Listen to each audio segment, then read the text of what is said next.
رمضان شریف کے مہینے میں روزوں کو ترک کرنا یہ گناہ کبیرہ ہے اور انسان کے لیے بہت بڑی محرومی ہے،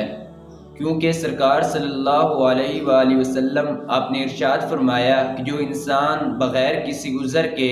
رمضان شریف کے مہینے میں کوئی ایک روزہ بھی ترک کرتا ہے تو جتنا اس کا نقصان ہوا ہے، اگر وہ انسان ساری زندگی بھی نفلی روزے رکھتا رہے تو وہ انسان اس کا ازالہ نہیں کر سکتا۔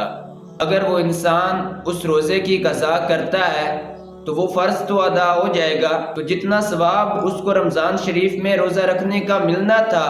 تو وہ ساری زندگی بھی روزے رکھتا رہے تو اس انسان کو اتنا ثواب نہیں ملے گا۔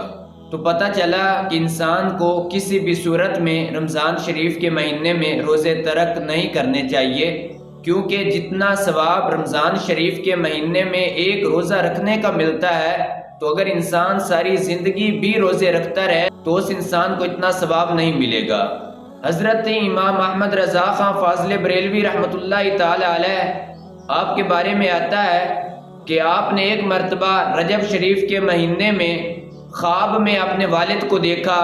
تو ان کے والد نے اعلیٰ حضرت سے فرمایا کہ رمضان شریف کا مہینہ آنے والا ہے، تم بیمار ہوگے پر کسی بھی حالت میں رمضان شریف کے روزوں کو ترک نہ کرنا۔ تو اعلیٰ حضرت عظیم البرکت رحمت اللہ تعالی علیہ آپ فرماتے ہیں کہ جب رمضان شریف کا مہینہ آیا تو میں بیمار ہو گیا، تو بہت سے حکیموں طبیبوں نے مجھے کہا کہ رمضان شریف کے روزوں کو ترک کر دو، کہ میں روزے رکھتا رہا۔ فرماتے ہیں کہ روزہ رکھنے کی برکت سے مجھے جو بیماری تھی اللہ تعالیٰ نے روزوں کی برکت سے اس بیماری سے مجھے شفا عطا فرما دی، کیونکہ حدیث شریف میں آتا ہے سرکار صلی اللہ علیہ وآلہ وسلم آپ نے ارشاد فرمایا کہ روزے رکھو تندرست ہو جاؤ گے۔ تو پتہ چلا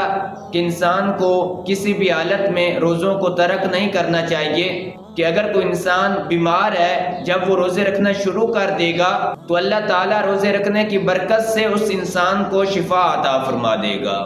جنت میں ایک خاص دروازہ ہے کہ جو صرف روزے داروں کے لیے ہی مختص ہے،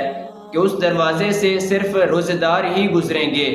اس دروازے کا نام ہے باب الریان۔ سرکار صلی اللہ علیہ وآلہ وسلم آپ نے ارشاد فرمایا جب آخری روزہ دار اس دروازے سے جنت میں داخل ہو جائے گا تو اس دروازے کو بند کر دیا جائے گا۔ تو اب دیکھو کہ کتنا خوش قسمت انسان ہے روزہ رکھنے والا، کہ اگر وہ انسان رمضان شریف کے مہینے میں روزے رکھتا ہے تو قیامت کے دن وہ ان خوش قسمت انسانوں میں شامل ہو کر وہ بھی باب الریان والے دروازے سے جنت میں داخل ہو جائے گا۔